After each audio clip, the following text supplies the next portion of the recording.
All right, let's take a little break from math and let's talk about solubility and precipitation formation. So, this first lesson will be on predicting the solubility of salts. There are three solubility categories. Number one is whether something is soluble. If you're soluble, it means that you dissolve easily in water, aka most of the solid separates into ions, and it will stay dissolved versus low solubility, where only a very small amount dissolves in water and most of it will remain as a solid. And an add on here is that it will often form a precipitate when solutions are mixed, and that's going to be really important in a minute. There is a third category that we're not going to talk about much, but it is a fact, is that something will be negligibly soluble if it dissolves in water to such a tiny extent that you can treat it as insoluble for practical purposes. But in reality, nothing is insoluble. Everything is slightly soluble in water. It's just that with these ones, the amount that dissolves is so small that we're going to ignore it in calculations. But we're not doing calculations in this lesson, so we're just going to not talk about negligible solubility yet.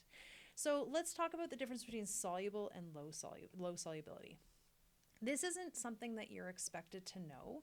There's actually a table called the Solubility of Common Compounds in Water table in your data information booklet, right? So let's turn to that, and we're going to use this to determine if iron 2 carbonate is soluble or has low solubility. So let's go to our information booklet. This is page 5 of your information booklet, and it is solubility of common compounds in water.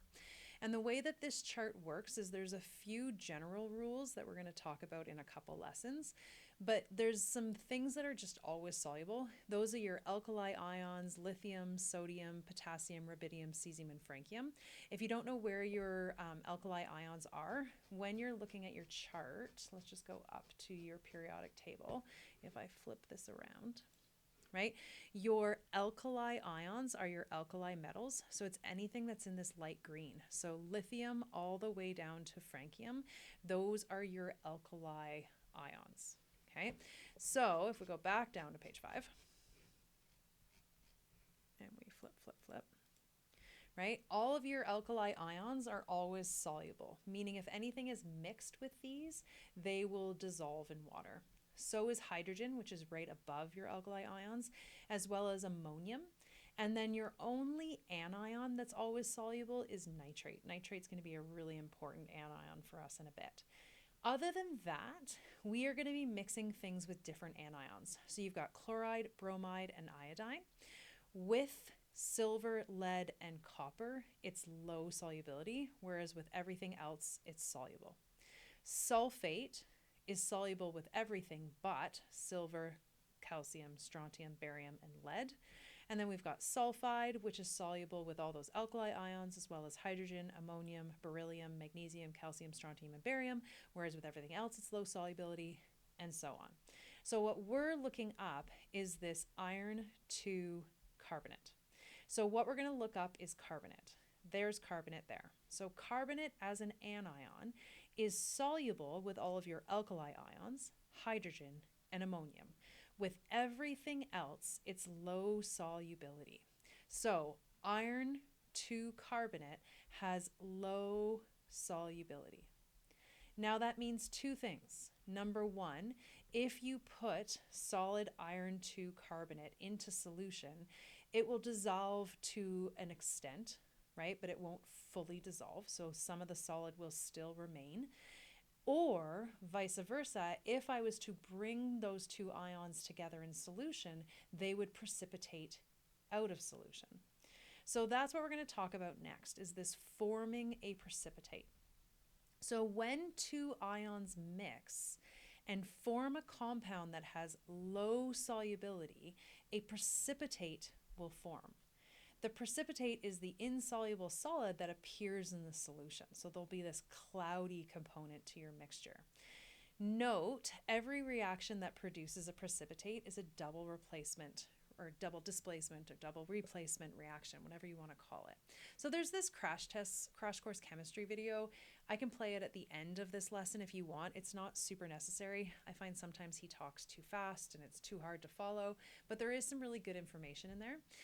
But instead, I'm just going to finish off this note, and then maybe I'll just even put it as a link for something you can watch if you want. But what we're going to predict is what is the precipitate in the reaction of silver nitrate and sodium hydroxide. So anything with nitrate is soluble, anything with sodium is soluble. So we're bringing these two aqueous solutions together. So we're going to have silver nitrate. Silver is 1 plus, nitrate is 1 minus. So it's going to be silver nitrate. It's going to be aqueous. With sodium hydroxide, again, sodium is 1 plus, hydroxide is 1 minus, aqueous. And we're going to look to see what this could produce. So we're going to say that this is a double displacement reaction. So we're going to switch the silver and the sodium. So we're going to have sodium nitrate as one of my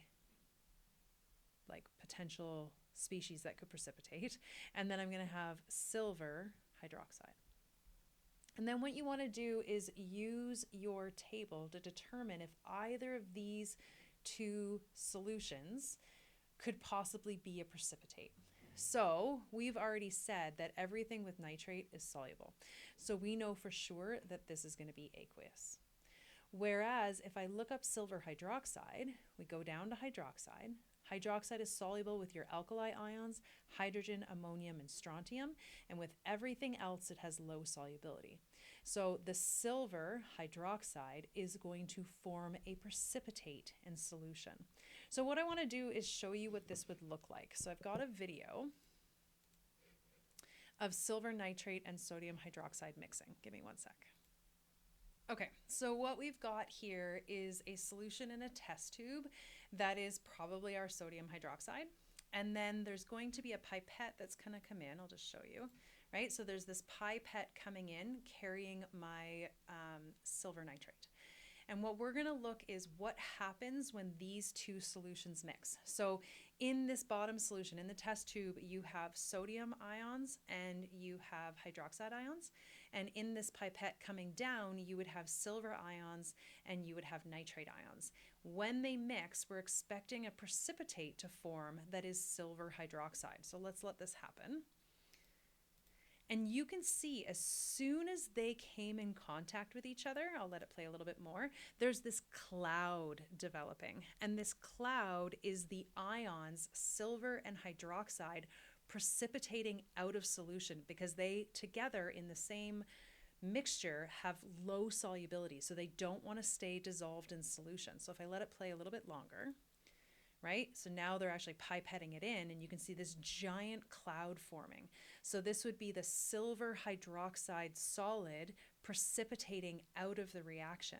And if they were to leave this test tube for a longer period of time, what you'd see is the precipitate settling to the bottom, and then you'd have a clear aqueous solution at the top that would contain the sodium and the nitrate ions. And we're going to be doing some calculations to say how much would precipitate and all that kind of stuff. But for you right now, all you have to know is that when those two ions mix, so they were aqueous in their respective solutions. So with hydroxide or with sodium, hydroxide was soluble.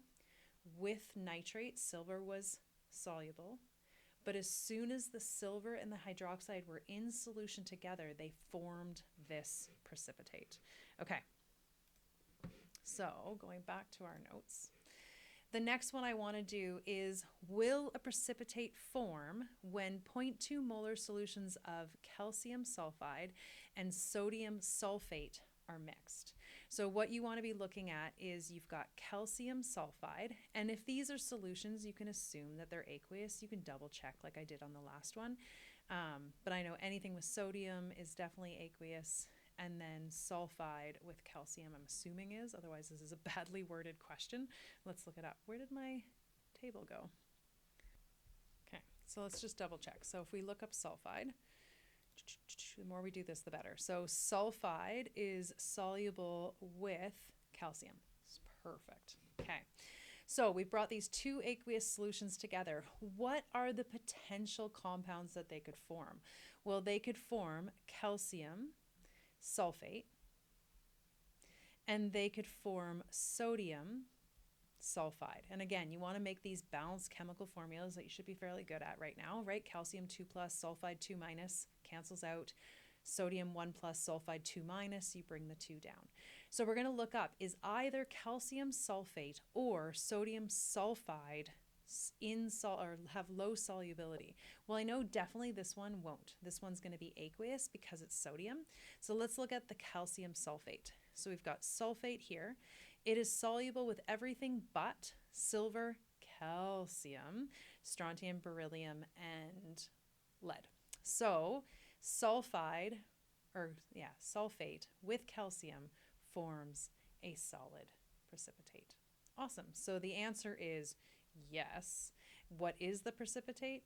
Calcium sulfate. Awesome. Go and practice that.